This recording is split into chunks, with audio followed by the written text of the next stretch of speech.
Сәлем достар, менің каналыма қош келдіңіздер. Бүгін мен әдемі тез жасалатын бауырсақтың рецептімен бөлісейін деп отырмын. Бұл тәтті бауырсақты сіздер де үйден жасап көріңіздер.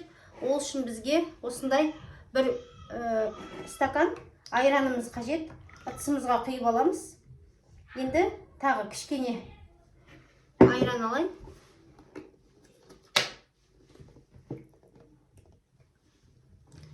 Ертең демалыс қой деп қыздарым әдемі тәтті бауырсақпен шай ішсін деп жасайын деп жатырмын.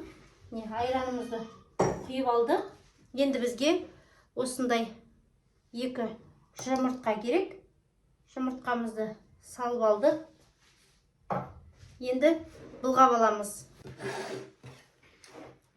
Енді үй температурасында тұрған айранымызды құйып алдық. 2 жұмыртқаны салдық. Енді осылай былғап аламыз.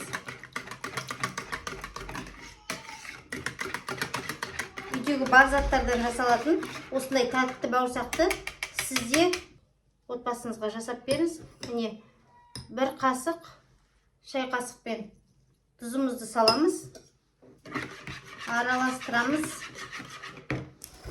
Енді тәтті бауырсақ болғандықтан мен 3 қасық ас қасықпен қант салайын деп отырмын.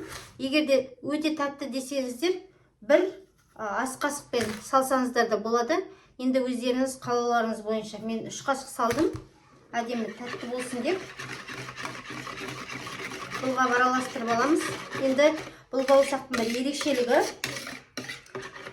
пищевая сода дейміз ғой. Нан содамызды салып араластырамыз.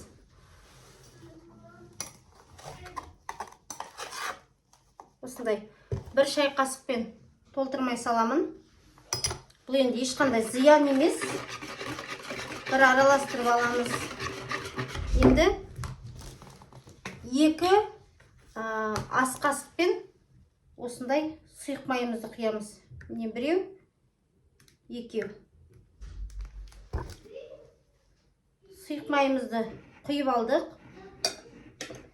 Енді бір былғап ақырын ұнымызбен нанымызды ашытамыз. Нанымызды ашытқаннан кейін 15 минуттай ғана күтесіздер де, 15 минут бірден пісіре бересіздер. Міне қандай көпіршік болғанын көрсетіп жіберейін. Міне өздеріңіз көріп тұрғандай. Енді ұнымызды бірден молынан салып жібермейміз.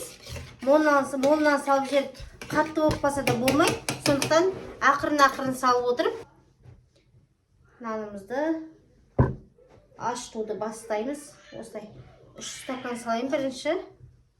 Ақырын араластырып алайын.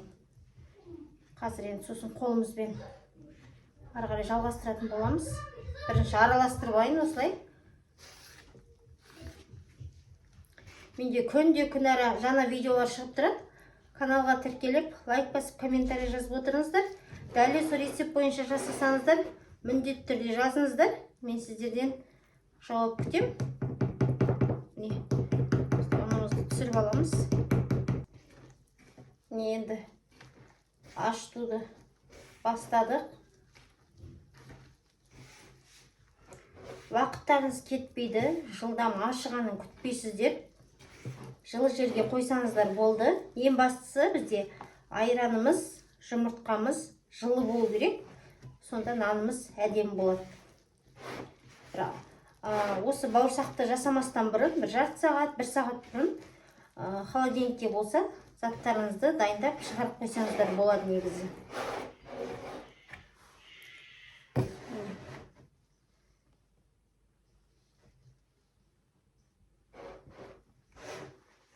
Ұнымызды ақырын салып отырып, осылай ашытамыз. Міне біз нанымызды осылай ашытып аламыз. Тез әрі жылдам ашиды. Енді өте жұмсақ та, өте қатты да қылып ашытпаймыз. Қазір жақынырақ бір көрсетемін.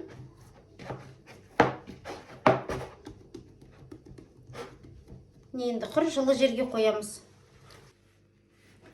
Міне, менің наным осылай 10 минут тұрды.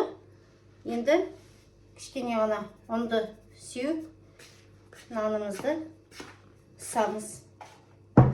Осындай оңай тез жасалатын әдемі бауырсақты сізде үйден жасап отбасыңызға кешкі шай болсын, түскі шай болсын жасап берсеңіздер әдемі болады. Әдемі жұп-жұмсақ болып тұр. Енді кішкене ұн сеуіп жіберейік. Қолға жабысып жатыр.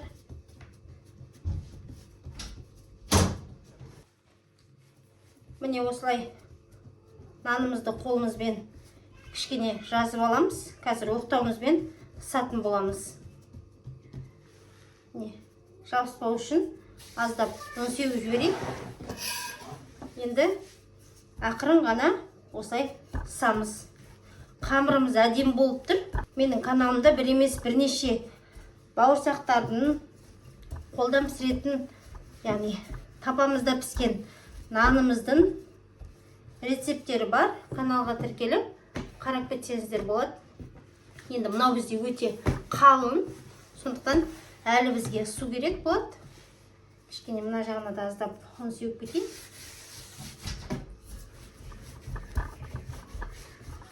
Міне осылай ысып аламыз.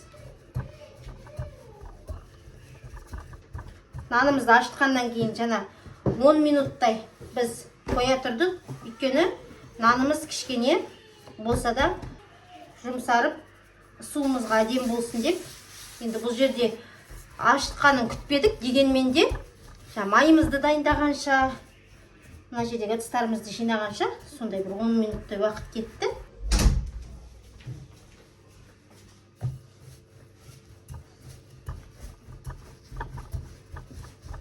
Осылай ысып алдық. Міне қалыңдығын қараңыздар, міне осындай болып тұр. Міне. Бұл енді нан соды қостық, сондықтан бұның енді кесілуі бірден кескенде ашыған нанмен екеуінің айырмашылығы бар. Сол себепті кәдімгідей біз осылай ақырын кесуге тура келеді. Осылай. Бірден кессек, бұл кәдімгі не болып қалуы мүмкін. Дұрыс кесілмеу мүмкін. Міне осындай болып тұр нанымыздың ортасы. Ал енді екінші бір бөлігін кесейік. Не көрдіңіздер ме? Бұл екі нанның айырмашылығы бар. Мынау енді ашығанын күтпедік, ана нанымыздың ашығанын күтетін едік.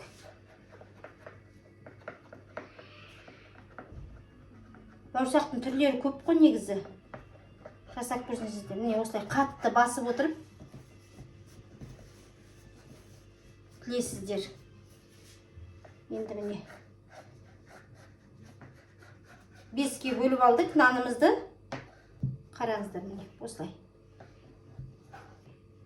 Қонақ келетін кезде, бір сағаттың көлемізде, қазір сендердің үйлерінде барамыз дейтін қонақтар болады ғой. Сол кезде дәл осындай бауырсақтарды тез арада дайындап, бірден 10 минут күтпей пісіре берсеңіздер болады. Бір жақсы жері әдемі келеді. Бұл енді анау духовкада пісіретін нандарға келмейді, бірақ бауырсаққа әдемі кетеді. Сондықтан жасап көруді ұмытпаңыздар. Енді бұл алдыңғы рецептерінде де осындай нан содымен ашытылған түрлері бар тұғын. Енді сіздер қарап көріңіздер. Бір қиықшамызды аламыз.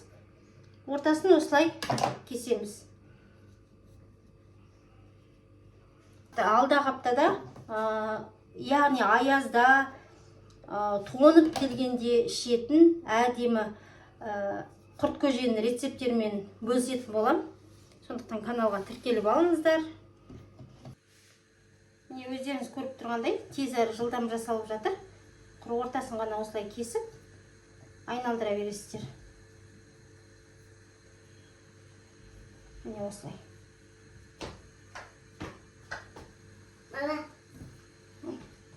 Молодец, бараншық. Ақылды ғой мен қызым. Піскенде шақырам, я? Қыздарым күтіп жүр. Міне майым дайын. Енді ақырын пісіре бастаймын. Бір кішкентай бір бөлігін салдым. Ол енді соңына дейін мен барлығын пісіріп алғанша тұрады. Қараңыздар.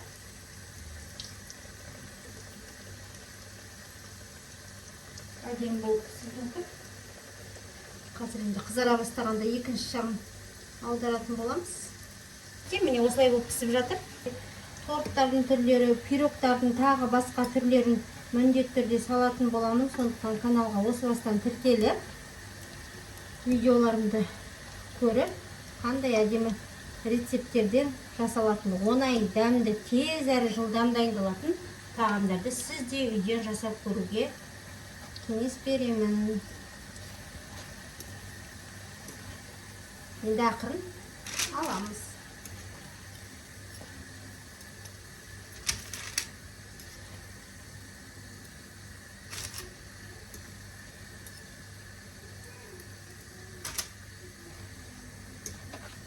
Достар, міне мен осындай әдемі қиықшамызды жасап шығардым. Үйдегі отбасыларыңызға арнап, немесе қонақ келейін деп жатқанда дайындай қойсаңыздар өте керемет. Енді қазір дәмін көрейін, қандай болғанын, ортасын көрсетейін сіздерге. Міне, біреуін алайын. Ыстық енді. Бұл бұрқырап ерекше болып тұр ғой міне. Осындай үлпілдек қиықшаны сіздер де үйден жасап көріңіздер. Енді дәмін көрейік, қалай болғанын. Ыстық болып тұр енді. 3 қасық салдым, қантты. Бірақ өте тәтті емес, әдемі болған. Сондықтан 3 қасық қоса берсеңіздер болады. Әдемі ерекше шыққан ғой, үлпілдеп тұр. Менің каналымда бір емес бірнеше бауырсақтардың түрлері бар, сондықтан каналыма кіріп, қарап, көріп шықсаңыздар болады. Міне, дәл осындай рецепт сіздер де үйден жасаңыздар. Каналға тіркеліп алуды ұмытпаңыздар. Сау болыңыздар.